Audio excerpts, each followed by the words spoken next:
بسم اللہ الرحمن الرحیم الحمد للہ رب العالمین والصلاة والسلام علی سید المرسلین وعلی آلہ وصحبہ اجمعین۔ آج آپ کو ایک سوال کے جواب میں آسیب زدگی اور اسباب اور اس کے بچاؤ اور علاج کے بارے میں کچھ باتیں بتائیں گے۔ سب سے پہلے رسول اللہ صلی اللہ علیہ وسلم سے ایک حدیث ثابت شدہ ہے، وہ یہ کہ جنوں کی 3 قسمیں ہیں۔ ایک قسم جنات کی وہ ہے جن کے پر ہوتے ہیں اور وہ ہوا میں اڑتے رہتے ہیں، اور دوسری قسم جنات کی وہ ہے جو سانپوں اور کتوں کی شکل میں ہوتے ہیں، جانوروں کی شکل میں جی۔ اور تیسری شکل یہ ہے کہ تیسری قسم ان جنات کی ہے جو مختلف مقامات پر پڑاؤ ڈالتے ہیں، رہتے ہیں اور سفر پر رہتے ہیں۔ تو یہ مشکات شیخ الالبانی حدیث نمبر 4148 صحیح الجامع میں بھی اس کا ذکر ہے۔ اہل علم کے نزدیک جب جنوں کا خصوصی ذکر کیا جاتا ہے تو اس سے جنی کہا جاتا ہے، اور جو لوگوں کے ساتھ مل جل کر رہتے ہیں انہیں عامر کہتے ہیں، اور جو بچوں کے ساتھ چمٹ کر خوفزدہ کرتے رہتے ہیں انہیں ارواح بدروحیں کہا جاتا ہے، اور جو ان میں سے خباثت اور سرکشی پر کمر بستہ رہے تو اسے شیطان کہا جاتا ہے، اور جب یہ خباثت میں بڑھ جائے تو اسے مارد سرکش کہا جاتا ہے، اور جب یہ جن چٹانیں تک منتقل کر سکیں اور ان کی رعونت و تکبر حد سے بڑھ جائے تو اسے عفریت کہا جاتا ہے، اور یہ اس طرح کتابوں میں لکھا ہوا ہے۔ اور آسیب زدگی یعنی جو جن اور شیطان انسان کو لگ جاتے ہیں تو اس سلسلے میں جنات انسانوں کو 2 طرح سے تکلیف پہنچاتے ہیں۔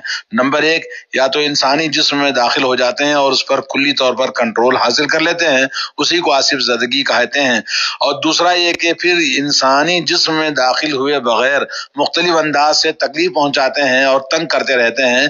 جادو اور جنات سے بچاؤ کے سلسلے میں اس بات کا ذکر کیا گیا ہے۔ شیخ ابن عثیمین رحمہ اللہ نے بھی یہی بات ذکر فرمائی کہ جنات انسان پر یا تو اس طرح اثر انداز ہوتے ہیں جس میں انسانی میں داخل ہو کر اسے آسیب زدہ بنا دیتے ہیں، یا پھر اسے دور سے ڈورے ڈال کر خوف زدہ یا وحشت میں مبتلا کر کے تکلیف پہنچاتے رہتے ہیں۔ جنات کی طرف سے انسان کو تکلیف پہنچانے کی پہلی صورت ایسی ہے کہ اس میں انسان کے عقل و شعور ہی باقی نہیں رہتا، وہ کیا کہہ رہا ہے اور اسے کچھ علم نہیں ہوتا، اس پر پاگل پن سی کیفیت طاری ہو جاتی ہے، اور بعض اوقات تو اس کے لیے کھڑا ہونا بھی مشکل ہو جاتا ہے۔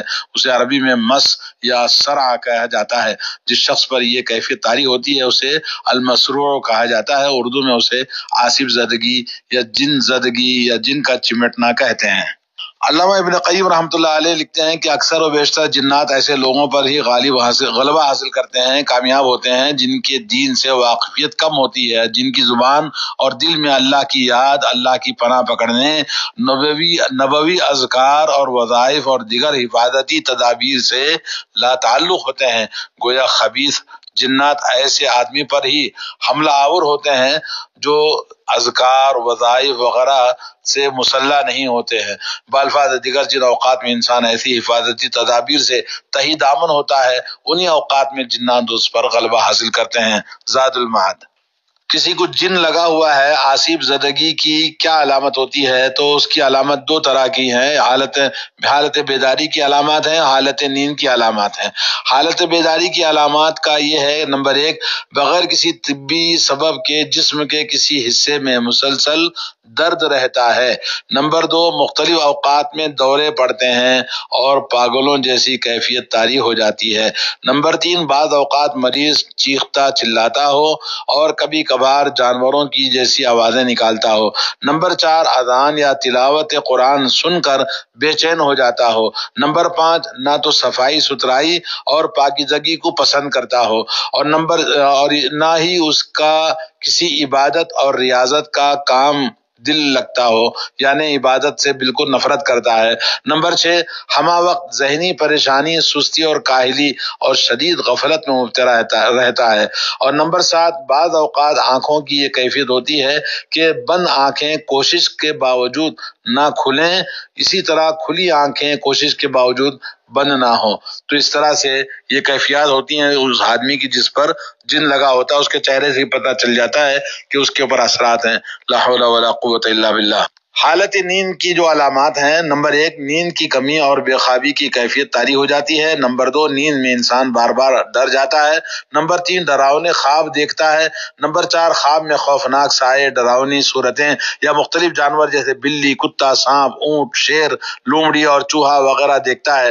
نمبر 5 خواب میں خود کو بلندی سے گرتے ہوئے دیکھتا ہو۔ اور نمبر 6 خواب میں اپنی انگلیوں کو کاٹتے ہوئے دیکھتا ہو۔ نمبر 7 خواب میں یہ دیکھتا ہو کہ کوئی گلا دبانے کی کوشش کر رہا ہے۔ نمبر 8 خواب میں یہ دیکھتا ہو کہ کوئی قتل کرنے کی کوشش کر رہا ہے۔ نمبر 9 خواب میں خود کو کسی قبرستان یا کسی اور وحشت ناک مقام پر دیکھتا ہے۔ نمبر 10 خواب میں خود کو بہت زیادہ ہنستے ہوئے یا بہت زیادہ روتے ہوئے دیکھتا ہے۔ آصف زدگی کی تشخیص، درجہ بالا علامات کے ذریعے آپ آصف زدگی کا پتہ لگایا جا سکتا ہے۔ اس کے علاوہ آصف زدگی کی پہچان کا ایک طریقہ یہ بھی ہے کہ مریض کے کان میں اونچی آواز سے اذان کے کلمات پڑھنا شروع کر دیں اور مسلسل پڑھتے جائیں۔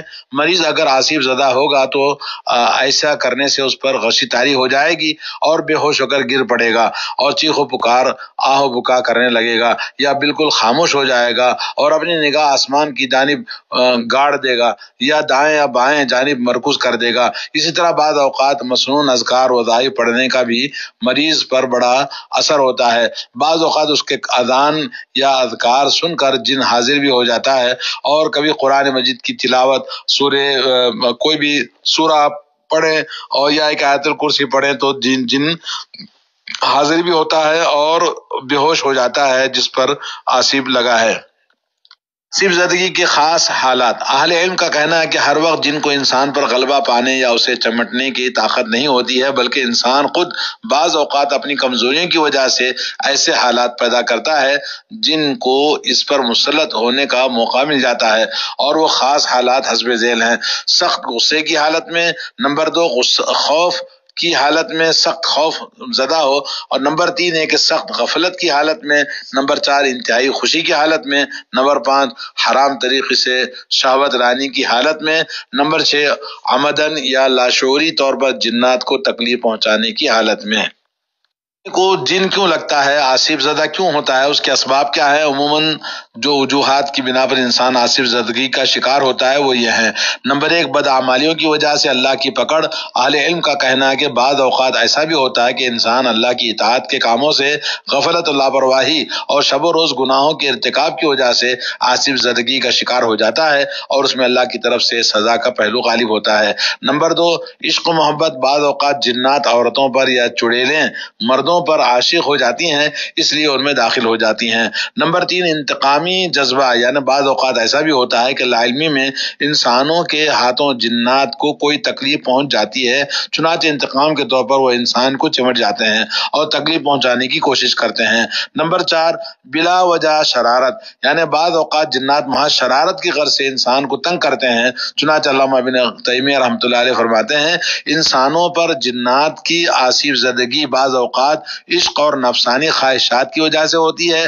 جس طرح انسانوں میں سے کوئی کسی دوسرے کا عاشق ہو جاتا ہے، اسی طرح جن بھی کسی مرد یا عورت کے عشق میں گرفتار ہو جاتا ہے۔ اکثر و بیشتر جنات کے چمٹنے کا سبب جنوں کا بدلہ لینے کا جذبہ بھی ہوتا ہے۔ ایسا اس طرح ہوتا ہے کہ انہیں کسی انسان سے لا علمی میں تکلیف پہنچ جاتی ہے اور وہ سمجھتے ہیں کہ اس نے ایسا قصدن کیا ہے۔ مثلا کوئی شخص کسی جن پر پیشاب کر دیتا ہے یا اس پر گرم پانی ڈال دیتا ہے یا کسی کو قتل کر بیٹھتا ہے، حالانکہ انسان کو ان چیزوں کا علم بھی نہیں ہوتا، لیکن چونکہ جنوں میں جہالت کے ساتھ ساتھ ظلم کی روش بھی عام ہے، اس لیے وہ انسانوں کو بہت سخت سزا دینا شروع کر دیتے ہیں۔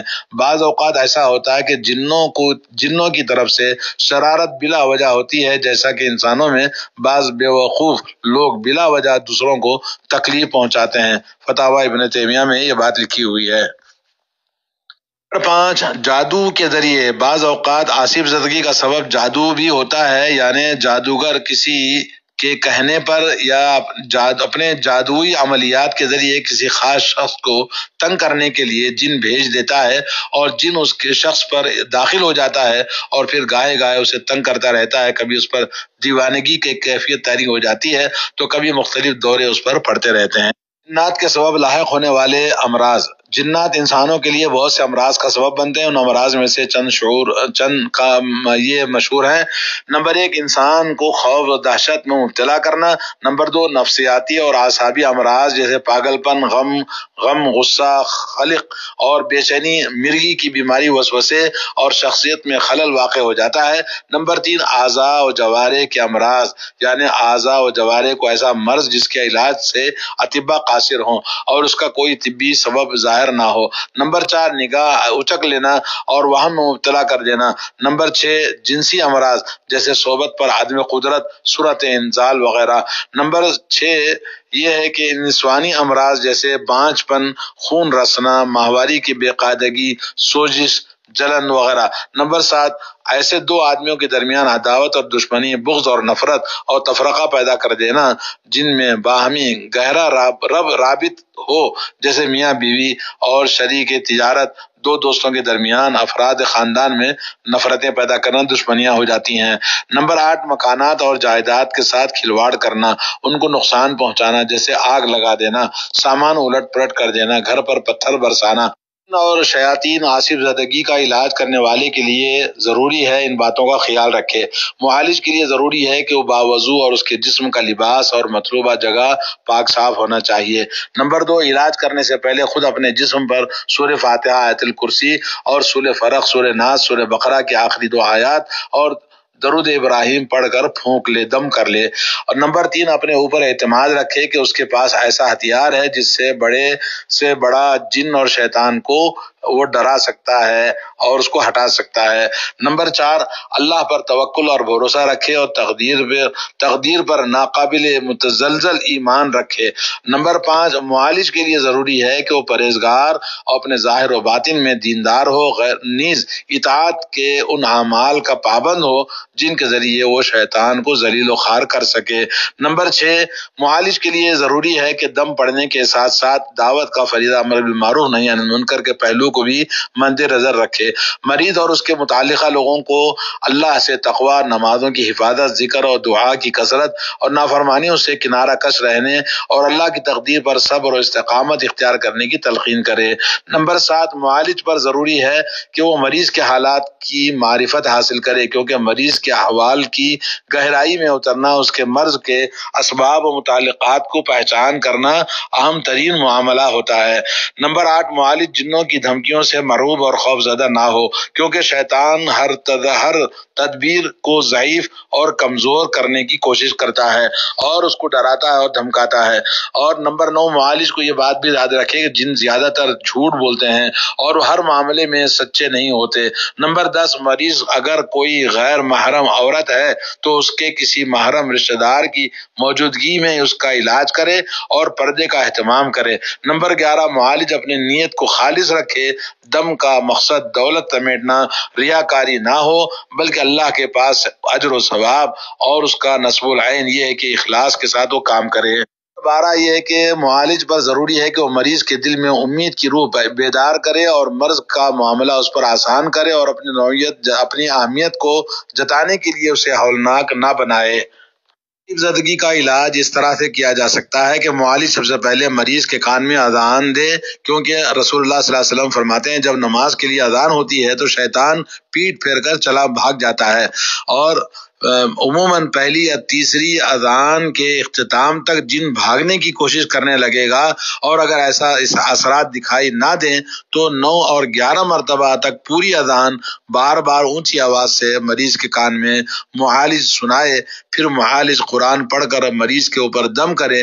جن آیات کو پڑھ کر مریض پر دم کیا جائے وہ درج ذیل ہیں: نمبر 1 سورہ فاتحہ، نمبر 2 سورہ بقرہ کی ابتدائی 5 آیات اور نمبر 3 سورہ بقرہ کی آیت نمبر 163 اور 164 اور نمبر 4 آیت الکرسی، نمبر 5 سورہ بقرہ کی آخری 2 آیات اور نمبر 6 سورہ آل عمران کی آیات نمبر 18 اور 19، نمبر 7 سورہ اعراف کی آیت نمبر 54 اور 56 اور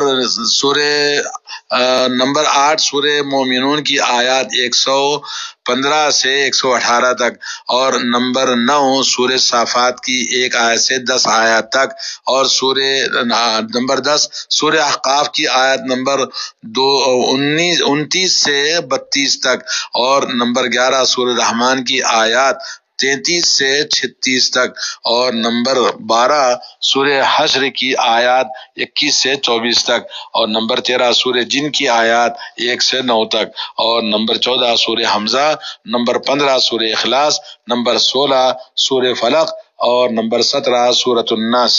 پورا بالا آیات کے پڑھ کر دم کرنے کے بعد درج ذیل 3 حالات میں سے کوئی ایک حالت پیش آ سکتی ہے۔ نمبر 1، مریض پر بے ہوشی طاری ہو جائے اور جن گفتگو کرنے لگے۔ نمبر 2، مریض بے ہوش نہ ہو لیکن اس پر بعض علامات ظاہر ہو جاتی ہیں۔